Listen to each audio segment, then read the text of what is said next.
இன்னொரு மிக முக்கியமான ஒரு விஷயம் இருக்கு.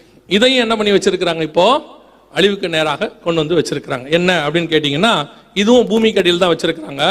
அதுக்கு பேரு நியூக்ளியர் வெப்பன் ஸ்டோரேஜ். கவனிங்க, இந்த நியூக்ளியர் வெப்பன் ஸ்டோரேஜ் நம்ம சொல்லக்கூடியது இந்த நியூக்ளியர் ஆயுதங்கள், அணு ஆயுதங்கள், இது அத்தனையுமே பூமிக்கு அடியில் தான் பதிக்கப்பட்டிருக்கிறது. ஏன்னா இதை வெளியே வைக்க முடியாது, பூமிக்கு மேலே வைக்கவே முடியாது, எல்லாமே பூமிக்கு அடியில் தான் இருக்கு. இந்த பூமிக்கு அடியில் இருக்கக்கூடியதான இந்த வெப்பன்ஸ் எத்தனை நாடுகள் எவ்வளவு வச்சிருக்கிறாங்க பாருங்க. இந்த ப்ளூ கலர்ல இருக்கிறது எல்லாமே நியூக்ளியர் வெப்பன் வச்சிருக்கிற நாடுகள். ப்ளூ கலர்ல இருக்கிறது எல்லாமே நியூக்ளியர் வெப்பன்ஸ் வச்சிருக்கிற நாடுகள். இவங்க எல்லாம் வந்துட்டு எவ்வளவு வச்சிருக்கிறாங்க அப்படின்னு கேட்டீங்கன்னு சொன்னா, கிட்டத்தட்ட 16,000 நியூக்ளியர் வெப்பன்ஸ் வச்சிருக்கிறாங்க. இது வந்து ஆஸ் பர் 2016 2016 கணக்கின்படி கிட்டத்தட்ட 16,000 நியூக்ளியர் வெப்பன்ஸ் இவங்க வச்சிருக்கிறாங்க. என்னங்க 16,000 தானா அப்படின்னு கேட்டீங்கன்னா, உங்களுக்கு இதனுடைய சீரியஸ்னஸ் நான் உங்களுக்கு சொல்றேன், கவனிங்க. இப்போ ஹிரோஷிமா நகசாக்கியில வந்து என்ன செஞ்சாங்கன்னு சொன்னா, ஒரு குண்டு போட்டாங்க. உங்களுக்கு தெரியும், ஒரு குண்டு, அது வந்து அணு ஆயுதத்தினுடைய ஆரம்பம், அட்டாமிக்னு சொல்லுவாங்க. அது ஒரு குண்டு, அந்த ஒரு குண்டு ஒரு ஸ்டேட்டையே அழிச்சிருச்சு. ஒரு குண்டு ஒரு ஸ்டேட். இது ஒரு குண்டு அதை விட 22,000 மடங்கு சக்தி வாய்ந்தது. நான் சொல்றது புரியுதா? அந்த மாதிரி 22,000 மடங்கு சக்தி வாய்ந்தது ஒன்று இன்டு 16,000 கணக்கு போட்டுக்கங்க. அவ்வளவு நமக்கு தெரிஞ்சு இருக்கு. தெரியாத நாடுகள் எவ்வளோ யார் யார் செஞ்சுக்கிட்டு இருக்கிறாங்கன்றது நமக்கு தெரியாது. இது அத்தனையும் எங்க தான் இருக்குது? பூமிக்கு அடியில தான் பதுக்கி வைக்கப்பட்டிருக்கிறது. டோட்டல் அட்டாமிக் அல்லது நியூக்ளியர் பாம் அத்தனையுமே இது எல்லாம் சேர்ந்து வெடிக்கும் போது பூமியானது அக்கினிக்கு இரையாய் வைக்கப்பட்டிருக்கிறது அப்படின்னு சொல்லி எல்லாமே பூமிக்கு அடியில் இருக்கு. ஒரு நியூக்ளியர் வெப்பன் வெடிச்சா எப்படி இருக்கும் பாருங்க. இது வந்து அங்க எடுத்தது, இங்க பாருங்க, இது டெஸ்ட் பண்ணும் போது எடுத்தாங்க. டெஸ்ட் பண்ணி பார்க்கறதுக்காக ஒரே ஒண்ணு, இதனுடைய பாதிப்பு 300 கிலோமீட்டருக்கு இருந்துச்சாம். 300 கிலோமீட்டருக்கு இருந்த எல்லா உயிரினங்கள் அந்த கடலுக்குள்ள இருந்தது எல்லாமே செத்து போச்சு. கிட்டத்தட்ட உயரம் வந்து பாத்தீங்கன்னு சொன்னா எத்தனையோ கிலோமீட்டர் உயரம் இங்க வருது பாருங்க. ஒரே ஒரு குண்டு டெஸ்ட் பண்ணி பார்த்தது, சாம்பிள் சின்னது தான் டெஸ்ட் பண்ணி பார்ப்பாங்க. இதை விட பல மடங்கு சக்தி வாய்ந்ததெல்லாம் இப்ப இருக்கு, அத்தனையும் இருக்கு. இவ்வளவும் பூமிக்கு அடியில தான் இருக்கு. எல்லாம் வச்சிருக்காங்க, எல்லா நாடும் வச்சிருக்கு, அத்தனை நாடும் வச்சிருக்கு பூமிக்கு அடியில். இப்போ ஆஸ்பர் இது இப்போ நியூக்ளியர் வெப்பன் நம்ம சொல்றோம், இன்னைக்கு சொல்றோம் இவ்வளவு விஷயங்கள் இருக்கு அப்படின்னு. நம்ம பைபிள்ல நியூக்ளியர் வெப்பனை பத்தி எவ்வளவு அழகா கர்த்தர் மென்ஷன் பண்ணியிருக்காரு தெரியுமா உங்களுக்கு? சகரியாவின் புஸ்தகம் 14ஆம் அதிகாரம், சகரியாவின் புஸ்தகம் 14ஆம் அதிகாரம் 12வது வசனத்திலிருந்து வாசிங்களேன். எருசலேமுக்கு விரோதமாக யுத்தம் பண்ணின எல்லா ஜனங்களையும் கர்த்தர் வாதிக்கும் வாதையாவது, நல்லா கவனிங்க, அவர்கள் காலூன்றி நிற்கையில் அவர்களுடைய சதை அழிந்து போகும்.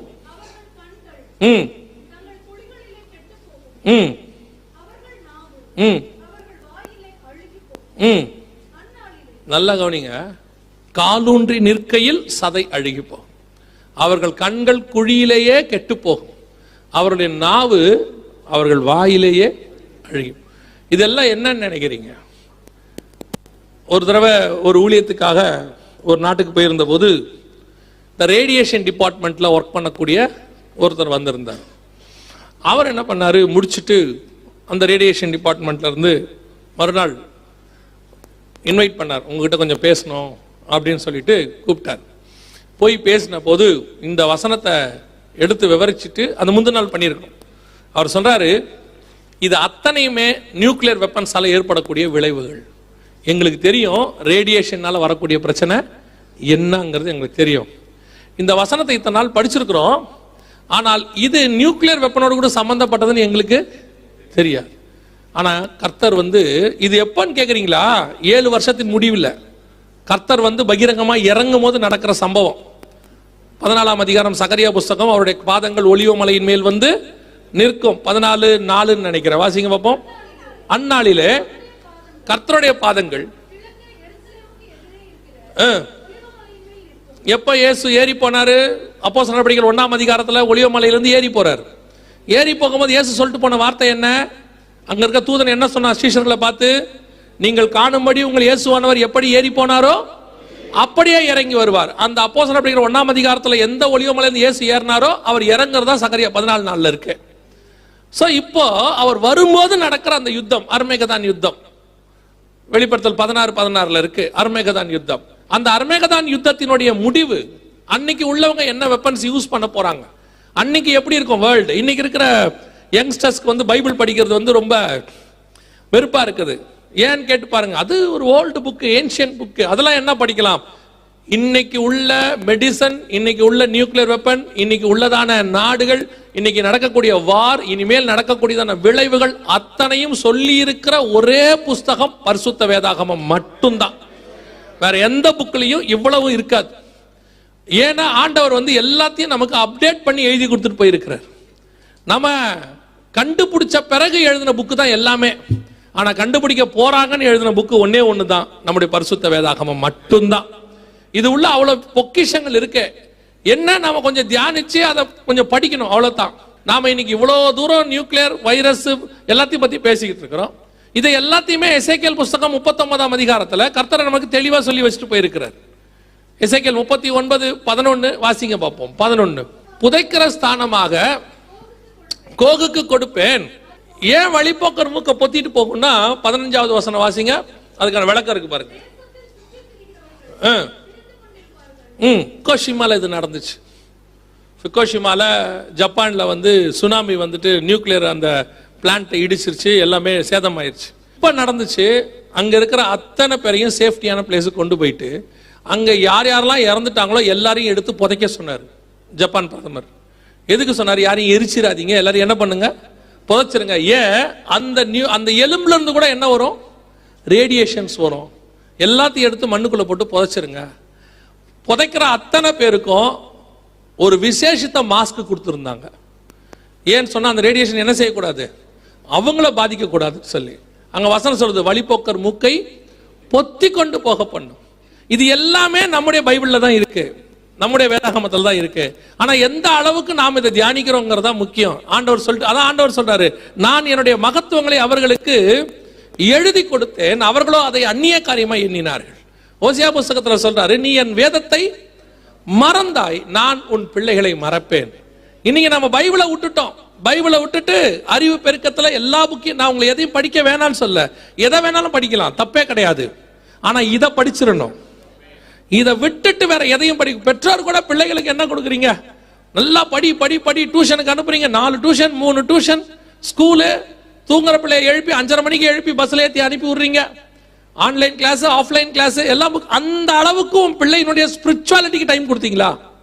இதை கொடுக்க வேணான்னு சொல்லல. அப்ப இதை விட நீங்க பல மடங்கு அதுக்கு தான் கொடுத்துருக்கணும். நீங்க எந்த அளவுக்கு உங்க பிள்ளைகளுக்கு பைபிள் வாசிக்க சொல்லி கொடுத்தீங்க? எந்த அளவுக்கு அவனுக்கு வந்து சர்ச் ஆக்டிவிட்டீஸ்ல ஈடுபட சொன்னீங்க? எந்த அளவுக்கு அவனை வந்துட்டு கர்த்தரோட கூட நெருங்க சொன்னீங்க? ஜெபம் பண்ணீங்களான்னு என்னைக்காவது கேட்டிருக்கீங்களா? காலைல எழுந்திரிச்ச உடனே பிரஷ் பண்ணியான்னு கேட்டீங்க. அப்புறம் உட்காந்துட்டு அந்த பாலில் சீரியல்ஸை போட்டு கொண்டு கொடுத்து, பிஸ்கெட்டை கொடுத்து மொத்தத்தையும் பேக் பண்ணி ஒரு வண்டியில் லோட் பண்ணி அமுச்சு விட்டீங்க வேன்ல. என்னைக்காவது அவனை ஏன் சொன்ன ஜெபம் பண்ணியான்னு கேட்டீங்களா? பைபிள் வாசியான்னு கேட்டீங்களா? நல்லா தெரிஞ்சுக்கொள்ளுங்க, நியூக்ளியர் வெப்பனோ, பாதிப்போ, மரணமோ, பரலோகமோ, நீங்க எங்க போனாலும் நீ இன்ஜினியரா டாக்டரான்னு கேட்க மாட்டாங்க. நீ ஆண்டவரை ஏற்றுக்கொண்டவனா இல்லையா, அதுதான் உங்களை காப்பாற்ற போகுது, அதுதான் பரலோகத்துக்குள்ள விட போகுது. அங்க வந்து ஆண்டவர் 2ஆ பிரிக்கும் போது இன்ஜினியர்லாம் ரைட்ல வாங்க, டாக்டர்லாம் ரைட்ல வாங்க, நல்லா படிச்சவங்களாம் நீங்க பரலோகத்துல நல்ல வேலைக்கு வாங்க. ஏன்னா இப்ப அது வேற சொல்லிட்டு இருக்காங்க, பரலோகத்துல வேலை இருக்குதாமா. அங்க போகும்போது எங்க அம்மா அந்த வேலை பாக்குறாங்க, எங்க அப்பா இந்த வேலை பாக்குறாரு. அதுல போய் பார்த்துட்டு வந்து சொல்றதுக்குள்ள வேற ஆள் இருக்குது. போய் பார்த்துட்டு வந்து சொல்றாங்க, உங்க அம்மா அங்க கேட் கீப்பரா இருக்கிறாங்க பாரு, இங்க டீச்சரா இருந்தவங்க அங்க என்னவா இருக்கிறாங்க, கேட் கீப்பரா இருக்கிறாங்க. தயவு செய்து இந்த மாதிரி சொல்றதெல்லாம் நம்பாதீங்க. பரலோகத்துக்கு கொண்டு போகணும்னா உங்க பிள்ளை ஆண்டவருக்குள்ள இருந்தா தான் முடியும். அது இது கடைசி காலம். உங்க பிள்ளைகளுக்கு முக்கியத்துவம் ஸ்பிரிச்சுவாலிட்டிக்கு கொடுங்க. உலகத்தோட கூட காம்படிட் பண்ணணும்னு நினைக்காதீங்க. நாளைக்கு என் பிள்ளை படிக்காவிட்டால் என்ன ஆகும், இன்னைக்கு வருக வந்தா உன் பிள்ளை என்ன ஆகும், நாளைக்கு உன் பிள்ளை படிக்காவிட்டா என்ன ஆகும். நான் சொல்றேன், எது படிக்குதோ அந்த லெவலுக்கு ஆண்டவர் உங்க பிள்ளையை உயர்த்திடுவார். உங்க பிள்ளைய உயர்த்துவாரா உயர்த்த மாட்டாரான்னு உங்களுக்கு சந்தேகம் வரும்போது அப்படியே கண்ணாடியில போய் பாருங்க, உங்க முகம் தெரியும். நீங்க சொல்லுங்க, உன்னையே உயர்த்திட்டாரு, உன் பிள்ளையா உற்ற போறாரு.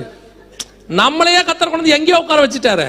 அவருக்குள்ளே பிறந்திருக்கிறோம், நாம கிறிஸ்துவின் ரத்தத்துக்குள்ளே வந்திருக்கிறோம். நம்ம பிள்ளைகளையா கத்தர் கைவிட்டுற போறாரு. ஆனா நமக்கு தான் இன்னைக்கு நம்ம பிள்ளைகளோட எதிர்காலத்தை பத்தி பயம் இருக்கு. புறஜாதியாரு கூட அவ்வளவு பயம் இல்லை பிள்ளைகளை பத்தி. நாம ரொம்ப பயப்படுறோம். எஜுகேஷனை கொடுக்கணும், அதை கொடுக்கணும், இதை கொடுங்க. உங்களுக்கு எதையுமே வேணாம் சொல்ல, நல்ல சாப்பாடு கொடுங்க, எஜுகேஷன் கொடுங்க, எல்லாம் கொடுங்க. தயவு செய்து இயேசுவை கொடுத்துருங்க. இது எதுவுமோ காப்பாத்ததோ இல்லையோ, கர்த்தர் கண்டிப்பா உன் பிள்ளையை காப்பாத்திடுவார். அதுதான் ரொம்ப முக்கியம். இன்னைக்கு வீடுகளில் பைபிள் வாசிப்பும் இல்லை, ஜபமும் கிடையாது, ஒன்னும் கிடையாது.